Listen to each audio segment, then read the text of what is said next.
And we're going to talk about active learning activities today. And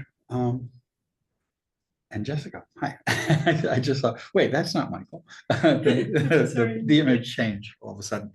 Okay, so we're going to talk about active learning techniques, and I'd like you to all jump in with any suggestions or active learning activities you've done or any questions. Just unmute or put something in chat, and I'll keep both of them open here. Okay, so first, I suppose we should talk about, well, first, actually, let me share this. No, I'm not sharing the slides with you yet. We will. First, what is active learning? Basically, passive learning is that traditional image of a professor just lecturing at students while the students are trying to stay awake in the classes. And students are, in general, happier with that. When they're asked about whether they enjoy, when they learn more in listening to lectures or active learning, we'll talk about that a bit more later. Students generally strongly prefer passive learning, where they just listen to professors lecture, and they learn a whole lot less, but it seems easier, and we'll talk about why. With active learning, students are actively engaging with the course concepts. They're actually working with them in class and outside of class in some way. And active learning activities could be really short activities. Jim Lang has, in his book, Small Teaching, and in his book with Flower Darby, Small Teaching Online, there's a lot of suggestions for really short 5 to 15-minute activities that you can do that are active learning, that tie into how students learn, that connect to what we know about the learning process. So why use active learning? The most important reason is that students, when they're in a classroom listening to lectures, tend to forget most of what they heard very quickly. And they'll go back and review their notes if they have it, or reread materials that they think are going to be helpful before a test. But neither of those things really result in much long-term recall. That in general, active learning has been shown to result in longer term recall of concepts. And that's something that we think about as deep learning, that students understand the material more deeply, and they're also able to better apply them. It improves transferability, the ability to take concepts you've learned in one context and apply them to others when you engage in active learning skills. And the basic issue is, well, improve long-term recall and improve transferability. Those are two things that have been documented in many, many studies to be important in terms of active learning, that students remember things and they're able to apply them more effectively in new contexts. Another thing that's increasingly important is that our student bodies have become much more diverse. We have many more, and this is true nationwide, many more first-gen students, many more students coming out of schools where that have poor resources, and many students going to college who are first-gen students and who are Pell eligible and who haven't always been well prepared for college. And one of the concerns that we all have, I think, is that we're losing so many of those students, that the rate of failure or the rate of students dropping out for students who are Pell eligible or first gen students is up to 3 or 4 times as high as it is for students from continuing generation and higher income households.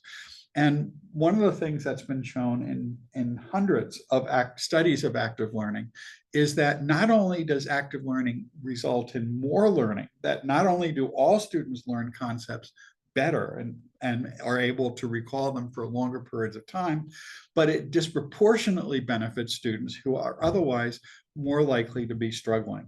So having active learning benefits everyone, but especially benefits students who are first-gen students, from Pell eligible students, and students from historically minoritized groups.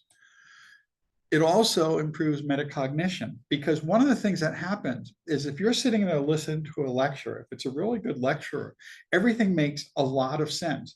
And students will be sitting there, they'll be nodding, everything seems to pull together really nicely. And they don't really recognize the fact that while it all seemed to make sense, they don't really understand it until they get to that high stakes exam or some type of an assignment where they're trying to apply the concepts and they discover that maybe they didn't learn it quite as deeply as they thought they did. But when they're engaged in active learning, they're getting some immediate feedback on whether or not they're able to apply the concept. So active learning, again, helps students understand what they know and what they don't know much more rapidly than in a traditional type of class where there's only a few high stakes assessments. And that metacognition is really important because when students know they don't understand something, it's easier to recognize that and to address that issue than if you're sitting there and it all seems to make sense until you get into that exam and you realize you're kind of lost, because at that point, it's a bit too late.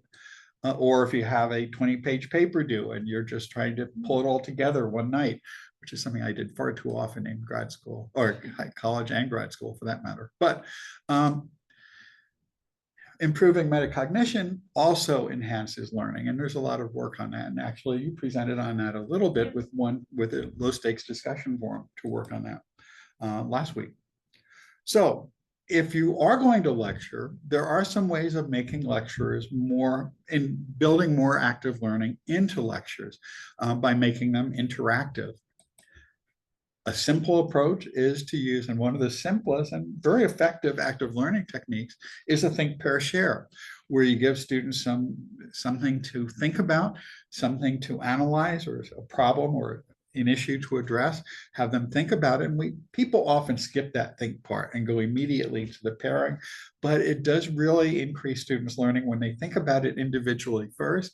And then you have them discuss it with someone near them, and then you ask them to share it. If it's a large class, you might only do that with a few students, but they don't know who are going to be called on for that. So it does help increase individual responsibility when they know they might be called on to address that issue.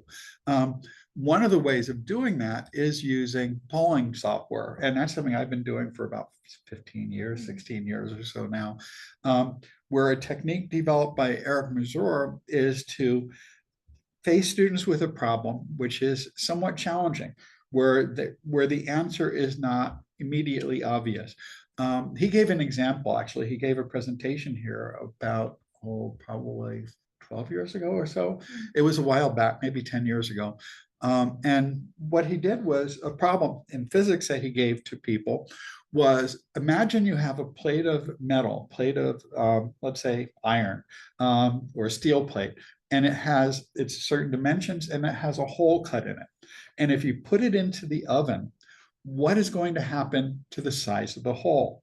And students would basically be pretty evenly split on whether the hole gets smaller as the metal expands or whether the hole would get larger as the whole thing expands.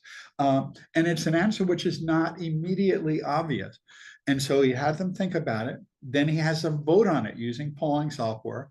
And then he asked them to discuss it with other people, with the people near them. That would be the pair part. And the share part can also be done using clickers. So students think about it, they vote, they discuss it with other people, and then they vote again.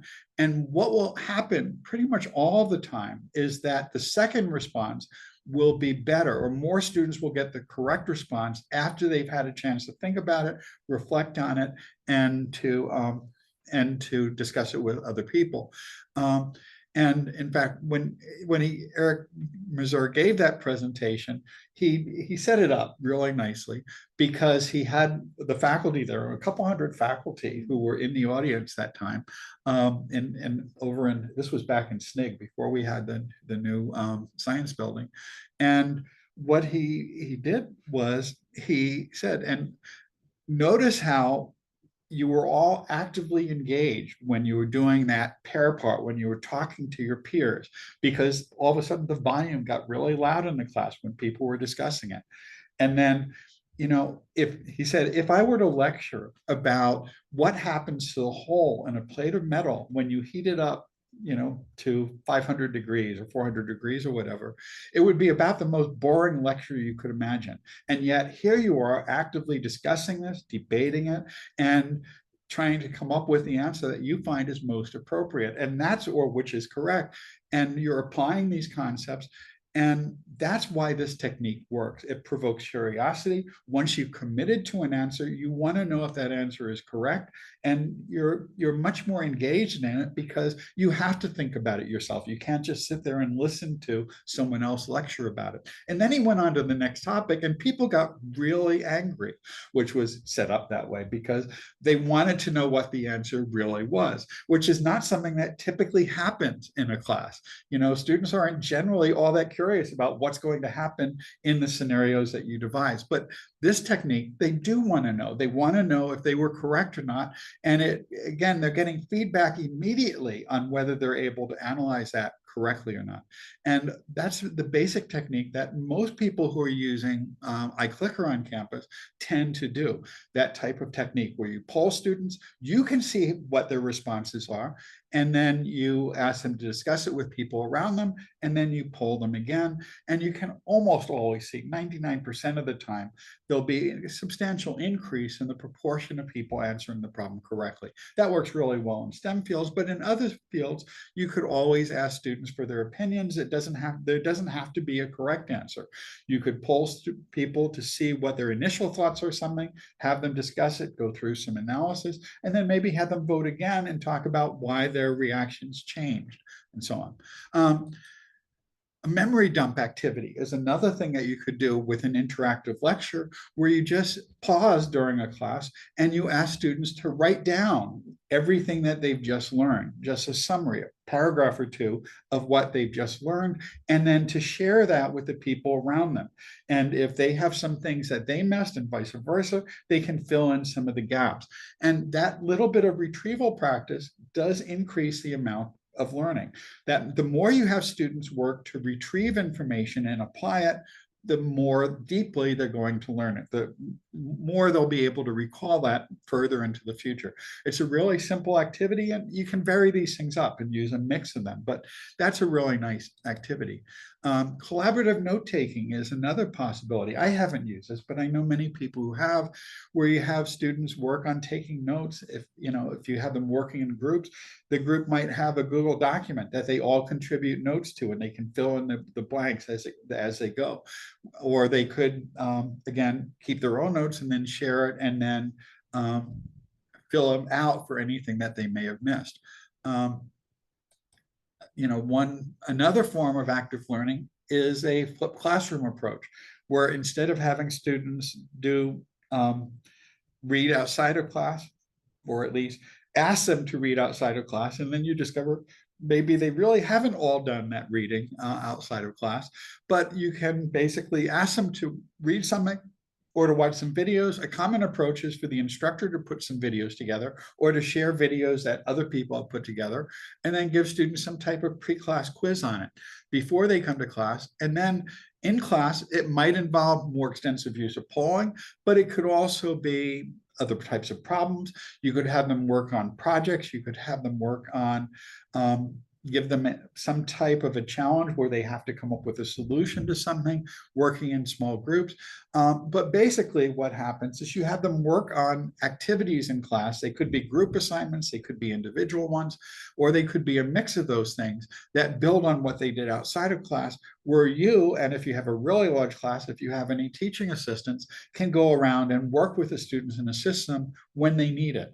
So the basic concept here is to bring more active learning into the class, where instead of students facing this issue where they really realize they don't know something as well as they thought on an exam or a homework assignment where they're all alone, they're working on these things in class where you're there to support them and to assist them. And there have been a lot of people who've done this really successfully. The research on flipped classrooms is a bit mixed. It's worked better in some cases than others, but just like any other type of instruction, it can be done really well or could be done really poorly. But there's a new book coming out on it, I think, in the next year or so by Robert Talbert, who had an earlier book on it about 7 or 8 years ago, but he's updated a bit to take into account technology change and AI and so forth. Having students work on problem sets, as I mentioned, is also useful. Another thing that can really be helpful in terms of learning is using peer instruction and cooperative learning, where students are working in small groups. Dean Croyle last week gave a presentation on cooperative learning and small group cooperative learning activities, and she has some really great examples there. But having students work in small groups on problem sets can be really, really helpful, because each of them will understand something that the other students don't understand, and they can explain it to others. And by the act of, and that's how the peer instruction with clickers works too, that when the students who understand something a little bit better explain it to someone else, they're engaged in retrieval practice, and it reinforces that learning. They learn it more deeply by explaining it. Many of us realize that we really came to fully understand some of our discipline once we started teaching it, that we've internalized it in ways that you have to know it well to be able to explain it to others. And that could be built into the classroom environment, so students are teaching each other some of the concepts. And that really helps. The students who understand the concepts better benefit from the act of explaining it, and the students who may be struggling with some concepts benefit from hearing an explanation from students who've recently learned it, because they can explain it in similar terms, and may be better at recognizing some of the barriers to understanding than we do. There's that whole issue that the more proficient you become at something, the harder it is to understand why people may not understand it. And in any case, they can be really helpful. Role-playing activities can be used. There's the Reacting to the Past series, which have hundreds of scenarios in most disciplines, which are all pre-packaged, where you give students certain roles in some type of historical context where they're analyzing some issue. It could be something related to the building up to the Civil War, if it's in history. It could be something like an attempt to overthrow a government, if it's political science or something similar. Or it could be something in criminal justice about, whether perhaps presidents should be immune from legal prosecution. It could be, or it could be something historically that may seem a little less salient, but maybe less controversial. But what happens is students take on the roles of some of the people who were involved in those decisions, and they work through a process of arguing for it. I mentioned in the last session that we did a 5 or 6 week workshop series here, where we had someone taking us through a group of students who were working in a class in astronomy on the debate of whether Pluto should be a planet or not, or that whole decision about whether Pluto should be removed from the list of planets, where they brought in what they knew from astronomy, but also from telescopic evidence, and they had people playing different roles, advocating for and against this, tied to the different organizations that were involved in that discussion. Or you could have something related to, say, a global pandemic and how that could be addressed, and you could bring in people from the World Health Organization, or from this, have people playing the roles of the CDC, or the roles of people in the State Department, or leadership in various countries, and so on. There's a lot of things that could be done with that can really enliven the discussion. You could have class debates on topics. And again, there could be a series of debates depending on the size and scale of your class. There's a lot of educational games you can play, or you could gamify your class in some way. One approach that I've used quite a bit in one of my classes in econometrics is a 2-stage exam. And this is something that's been developed by Carl Wyman. Carl Wyman is one of the first people to use this, and it's on the Carl Wyman, well, he has a site with many resources, and we'll share a link to that later. But with a 2-stage exam, students take an exam by themselves for maybe 2/3 to 3/4 of an exam time. And then they get to take a subset of those questions as a group. So depending on, if I was doing this in an hour and 20-minute class, I might allow them perhaps 55 minutes or so for the individual exam. And then I would give the rest of the time for a group exam, where they're working in a group of typically 3 to 5 people, and they're retaking it and they submit it. And the grade they get is a weighted average of the individual score and the group score.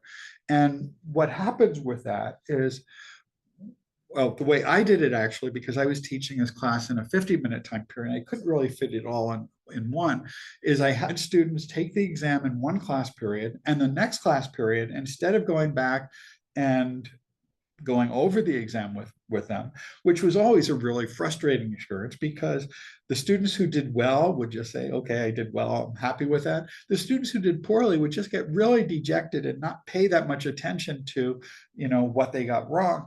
But when they're sitting there with other students and they're explaining the answers to each other and trying to determine which answer is best, again, it brings in that peer instruction, and the group grade is always higher. Well, I only had one case where the group grade was not higher than individual. I just had a really brilliant student who was going off to a PhD program at University of Rochester the next year, where he actually got a perfect score on the exam. But when he was working with his group, he gave in to peer pressure and his grade fell to like a 98 or so. I let him keep the higher grade, but I said, well, next time be more assertive. If you think you're right, build a case for it. Don't give in to your peers.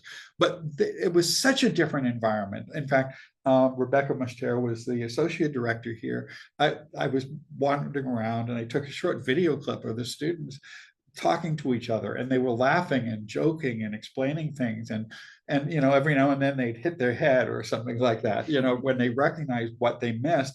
But one of the conversations I overheard was a student saying, well, I don't remember us ever doing that. And then the other student said, well, remember when we were dealing with this case, when we were analyzing heteroscedasticity in this particular problem, and then we use this estimator and we use this diagnostic test, and the person, oh yeah, now I remember.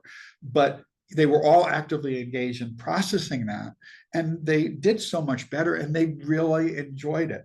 And again, you can assign the weights however you want. It could be 80% on individual, 20% on the rest, or 75%, or 2/3 and 1/3. Those are probably the most common things. So most of the weight is still on the individual student's grade, but a non-trivial share of it goes to the group grade.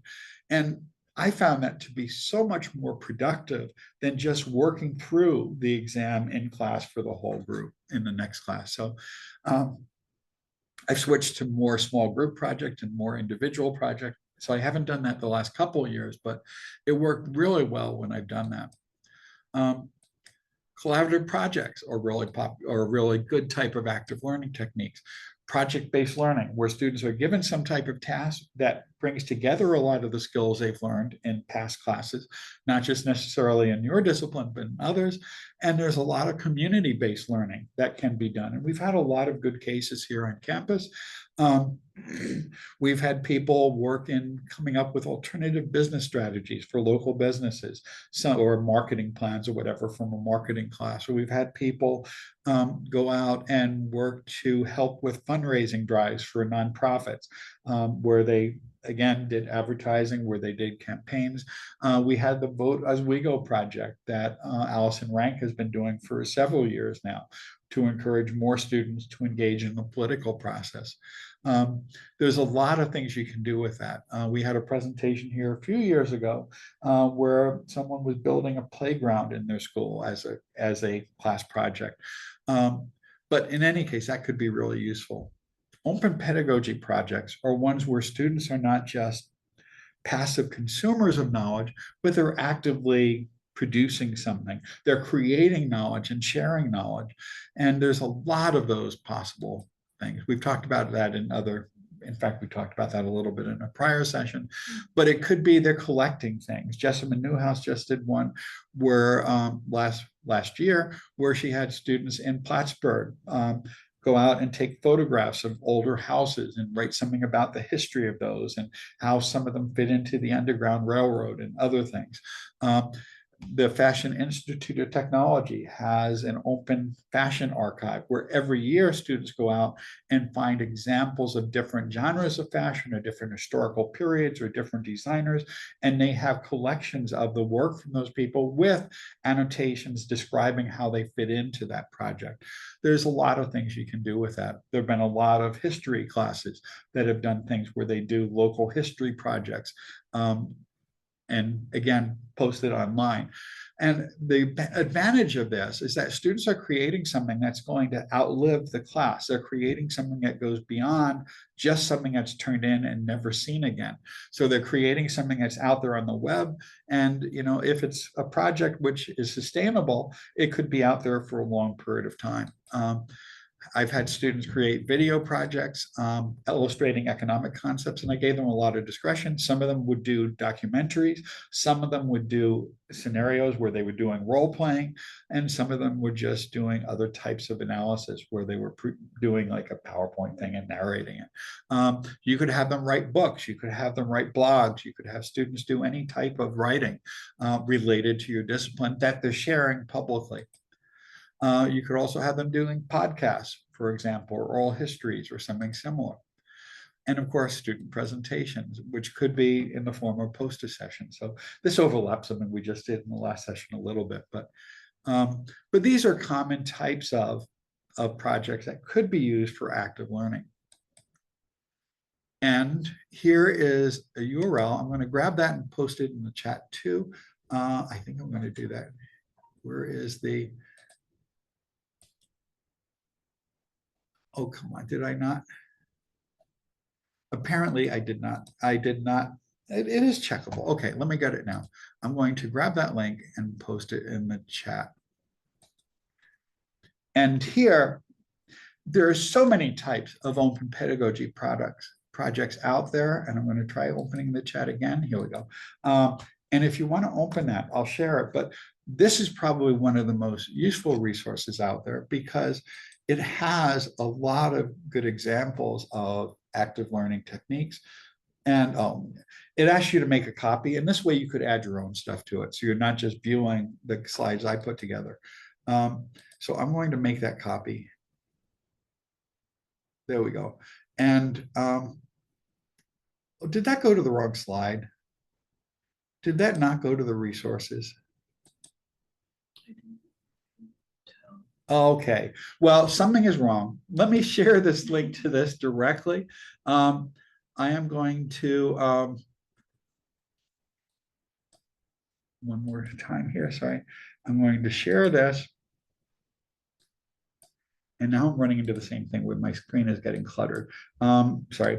Apparently, when I put this together, this part together last night, I didn't put the right link in. So I'm going to drop it into chat.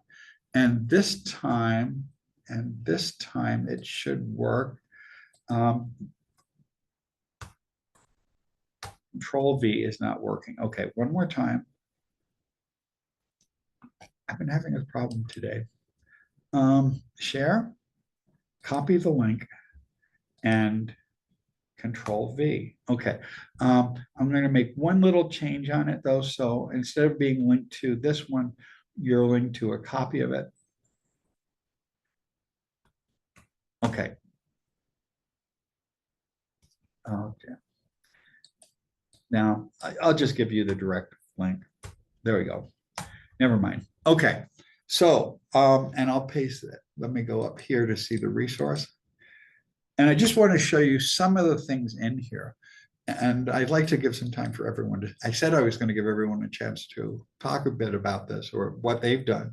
But here is some of the research on active learning.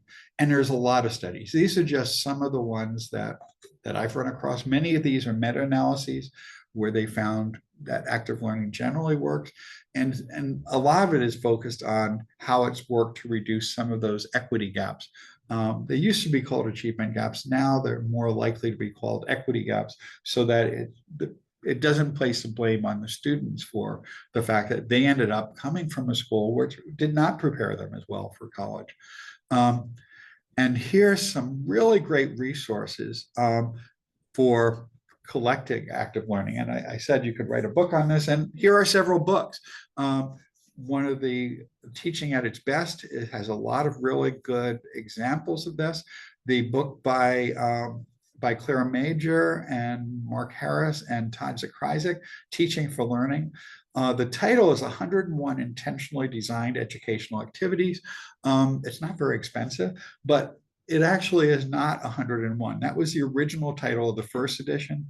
The second edition actually duplicated all those, where for every active learning exercise, which was originally written for classroom instruction, they provided at least one for online instruction. So there's over 200 examples, half of them for face-to-face and half of them are analogous activities for online.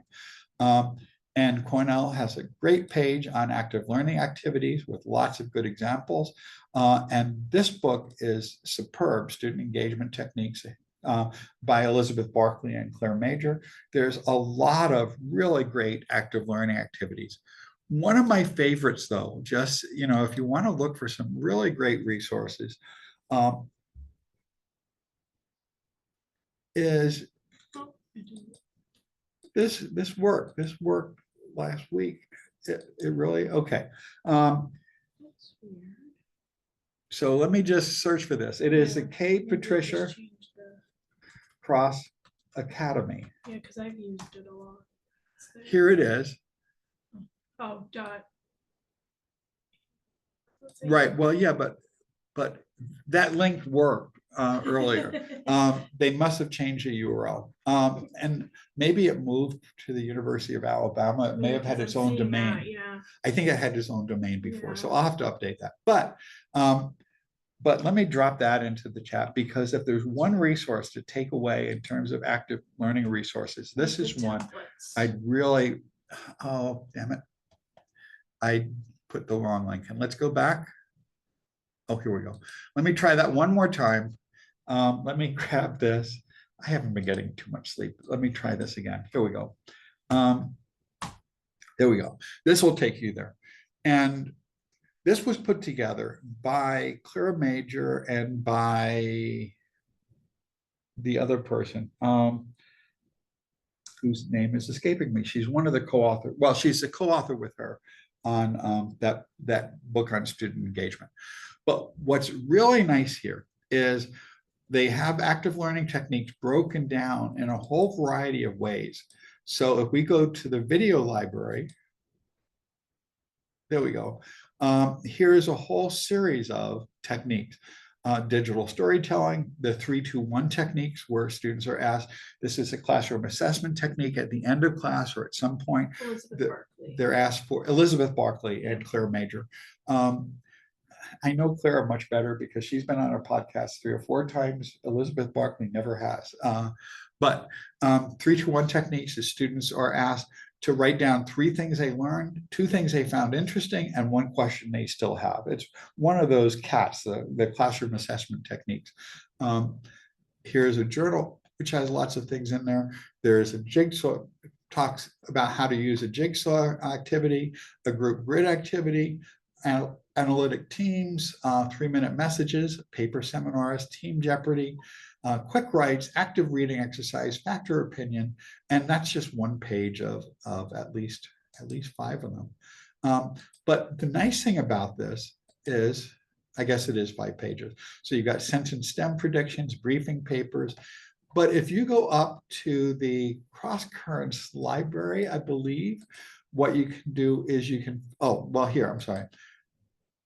No, that's never mind. Let me go back. What I needed to do is filter things, because you can filter it by a number of things on terms of the teaching environment, whether it's face-to-face, online, and so forth, by the activity type, by the teaching problem addressed. And let's look at the teaching problem addressed.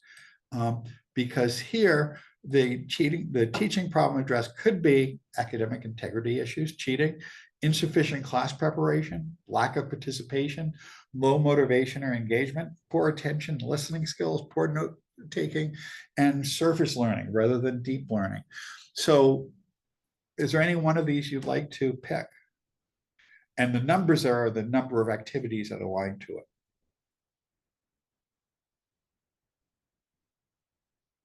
Well, let's just say low motivation and engagement. That's always a big hit. So if we go there, this will give us a whole series of techniques that could help build more. Well, some of these are ones we've already just seen. Test taking teams, they work in groups to prepare for a test. And actually, this looks like a two-stage exam with group preparation before it. Creating personal learning environments. A triple jump, a three-step techniques lets them think through and attempt to solve a real-world problem, which is a form of authentic assessment.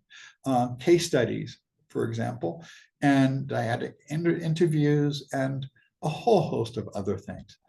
And for most of these things, let's say we want them to do a team Jeopardy and we've never used it, we could view the technique. And for virtually all of these, there's a little video which describes how the technique is done. I didn't activate the audio share, but you could watch a video. They're short videos, most of them are just a few minutes, where they describe how the technique could be used. And then there's an instructor's guide. And so you can download all the materials for this. There we go. So it's a PDF, and if we open that PDF, we see here's detailed instructions on how to use it, a step-by-step guide to doing it. And it's really nicely done. And many of them actually will include, well, support materials, and they'll also include instruction sheets for students, or at least templates that you can modify to fit within the context of your specific course. And here's a game grid with the different categories, and etc. There's the rules. And they provide pretty much all the resources you need to try all this. And it's a really wonderful free resource containing dozens and dozens and dozens of active learning exercises. And that book, the one I mentioned earlier, actually is all the money that goes from people buying this is being used to support the K. Patricia Cross Academy. K. Patricia Cross was an educational developer who was really active in a lot of early professional development about 20, 30 years ago. She died about 2 years ago, and both Claire and Elizabeth had worked with her in the past, and they had done some joint publications together. And so they put this site together to honor her contributions to teaching and learning, the research she's done and all the work she's created. She was also one of the 2 authors of Classroom Assessment Techniques, which had been a classic work on short, activities you could do, the 1-minute paper, those types of things, the classroom assessment techniques. But in any case, it's a wonderful, wonderful resource that gives you a lot of support resources and videos to show how it's used and why it's used and so forth. So going back to the resource page, which again was incorrectly linked, sorry about that. There's some podcasts about active learning. There have been a few initiatives. Cornell and Georgia have both had major active learning initiatives. At Cornell, they've devoted something like $10 million over the last 5 or 6 years into this. And what they've done there basically is they've trained graduate students to work with faculty in redesigning their courses to build more active learning into that. And Doug McKee had a podcast, 2 podcasts on this. The first at an early stage of this, and later a few years later, where he talks about some of the studies they've done in terms of how it's worked. He talks about the process, how faculty were chosen, how departments were chosen, and what they found. And basically what they found is all students ended up learning more. They were more likely to persist to graduation, and it also substantially reduced or eliminated, depending on the discipline, any gender differences in outcomes in STEM fields, any racial differences, and it substantially reduced the first gen and the Pell eligible gap. So it led to a pretty substantial reduction in all those gaps in achievement, because when students are actively engaged with the material, they learn it better and they're more successful. And when students are working together, that collaborative activity really helps everyone learn a bit more. So there's some podcasts on it. Here's another discussion with Claire Major on various techniques. Dakin Burdick was on talking about some small group discussion activities and active learning activities. But one of the things that's here, and this is a kind of important study to be aware of, was a study that I believe was done at Harvard, where some classes were taught using an active learning approach, some sections were taught with it, some were taught with a traditional lecture approach, and students were all measured on a standard instrument within within each of the courses, and students were polled on how much they thought they learned, and again, how much they actually learned was measured with the same common final across these classes. And again, what happened, and this is probably the classic study on this, there have been others done at a somewhat smaller level, but this was in the STEM disciplines from what I recall. And what they found is that students who were in traditional lecture classes thought that lecture was much more effective and that they learned more. Students who were in active learning classes thought they learned less, but they ended up learning more. So they outperformed the students who were exposed to lecture, but it didn't feel the same. And that's one of the basic problems with the adoption of active learning, that in general, when students are faced with a lecture, it seems to fit together. It seems to make sense. And it looks like our camera dropped out. Maybe I bumped it at some point. Okay, there we are. Oops. Okay. And when students, though, are facing active learning activities, they discover immediately in class that they don't understand things quite as well. And a common type of feedback that instructors will get when they're using more active learning, or if they're using a flipped classroom approach, is the instructor is not teaching us this, he's making us learn it ourselves. That's the sort of feedback you hear all the time. They learn more, but it doesn't feel that way. And they feel like they're being shortchanged by not having an expert lecture to them. And it takes a lot of effort to get students past that. You can tell them about the evidence, you can talk about it. Some of them are still going to be upset with that at the end of the term. If you have tenure, it doesn't matter so much, but because if you have tenure, then you can be more concerned with how the students are learning. If you don't, you do want to make sure that you sell this to students.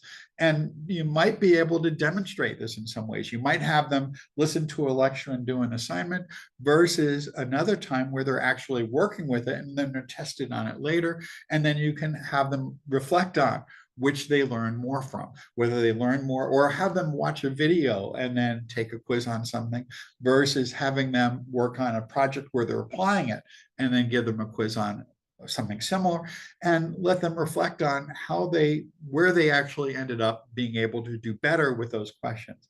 I mean, ideally, it would be a randomly controlled experiment where some do each of those approaches, but that's a bit harder to structure in a class. But to the extent to which you can get students to recognize that they actually are learning more when they're actively engaged with the material, it's better. And it's a challenge. So any thoughts on any of this or any active learning activities that you've used that you found to be really effective? Or ways of addressing that issue of students not necessarily buying into active learning or evidence-based techniques in general?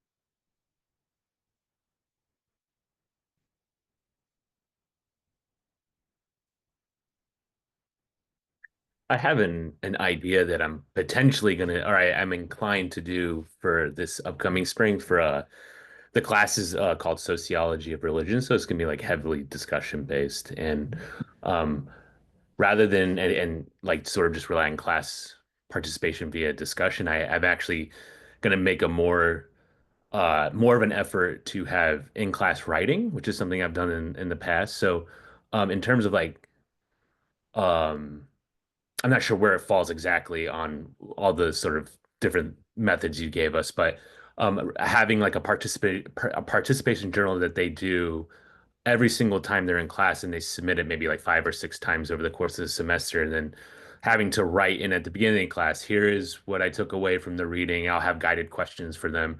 And then at the end of class, what did you learn from your classmates? I'm just kind of curious, like, when would it like, what do you think that's a good idea, or especially any sort of additional like recommendations that anyone might have would be great. I haven't done that directly, but Yeah. it's basically something that should improve student metacognition, and they're already reflecting on what they've learned from the peers, which makes them much more likely to buy into that approach. And in general, when students are working on reflecting on their learning and what they've been learning, they learn things better and more deeply. There's a growing amount of research going back about 20 years on the benefits of metacognition. And the more we can get students to reflect on their learning and the learning process, the more they tend to learn. So I think it's a great idea. And that could be a really good presentation during a spring breakout if you're doing it this spring. Yeah, yeah, definitely. Thanks. Okay, Michael. Yeah, thanks. Good afternoon. So I teach adult learners exclusively, and so we use these techniques a lot when we train. And I always found that like the hybrid approach is best. So like you lecture, obviously, teach them material, but then throughout the lectures, we'll have them do an active learning technique, but then share it with a small group, and then thereafter share it with a larger group. And I've always found that in doing so, people are more apt to share with a larger group after they've already shared with a small group. So you kind of build up to share with a large group, so everybody can kind of get the idea at the end of it. Right, and that's a great approach, and students are much more comfortable after they've, even if they just share something with one other person, they're much more likely, much more comfortable sharing what they both discussed rather than their personal views. But if you expand that where they work in a small group and then you have the groups combined, where you have a group of 4, and then you could go to a group of 8, and then have those report out on the consensus among those groups, that's a really effective strategy. I teach mostly art and design classes, and I've found some ways of trying to get students to give feedback to other students about their projects. And 2 ways that I found that have worked is when we do project critiques, they're doing a lot of digital work. So first, every student will bring it up on the computer individually, and we have almost like open gallery time, where students can walk around, and I have them take notes first before they're talking out loud or anything. And then when students present individually, students have notes that they are more inclined to speak because they have something written down or thought about it beforehand. But the thing that I started doing last semester that worked really well is when they have a big project due, they often have a process critique due sometime before the project is due to get some feedback, make changes before the whole thing is due. And so they're not just hearing from me to get some feedback from their peers. I want to get them involved. And so I started doing this thing where I have students form a group of like 3 people. Um, and they then get their work from another group of 3 people and they review that work. And so in their group of 3, they one by one go through things, they take down notes of things that are working really well, things that need changes, and then they present to the other group the critiques, the changes. And what I've discovered, they're much more responsive, they're much more excited to kind of engage. And what I've noticed is going around listening to them give their presentations, they use phrases like we felt like, or we noticed. And so what I realized made it easier is if you're doing one-on-one things, or you're in a whole group and you're asking someone like, hey, what do you think of this project? They're really uncomfortable to say like, I don't like it, or I don't think you did a good job with this or whatever. But when they can say, we felt this, it reduces the individual responsibility and they're more inclined to like kind of dig in a little bit more. And probably a bit more likely to be honest about the reactions rather than just Yeah. trying to make the other person feel good about their work, because it is a joint product. So they're not individual. Right. That's a great idea.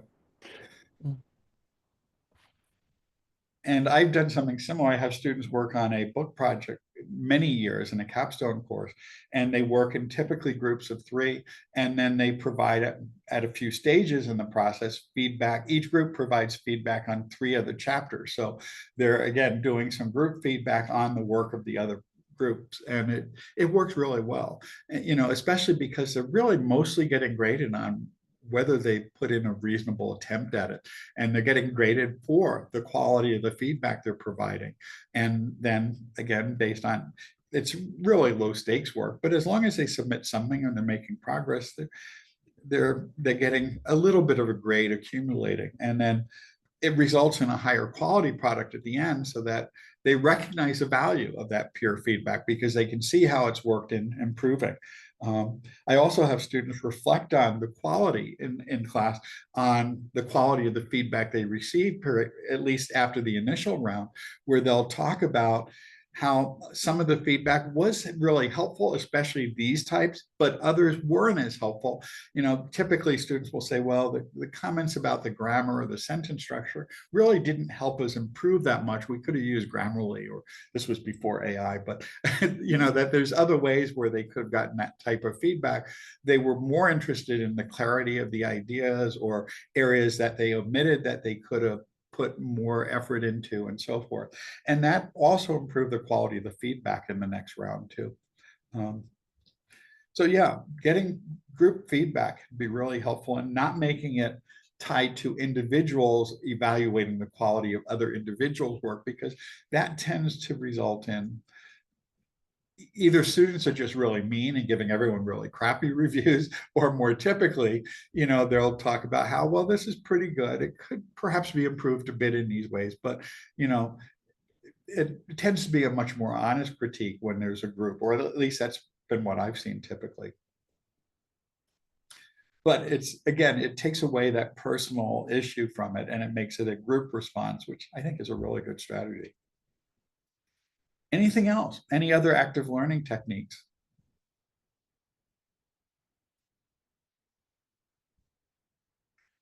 Okay, well, we're about out of time. Take a look at those resources, especially the Kate Patricia Cross Academy. And I'm sorry that the link I put in there was wrong, but well, that one just changed because I've used those slides before. I've updated everything. I didn't check that one though, because that one's been out there for about 5 or 6 years now. But they keep adding to it. It's a really nice resource. Okay, well, thank you. We'll see you at some future sessions probably. And if not, see you on campus. Thank Thank you. Thanks, John. Thanks. And I'll stop the recording.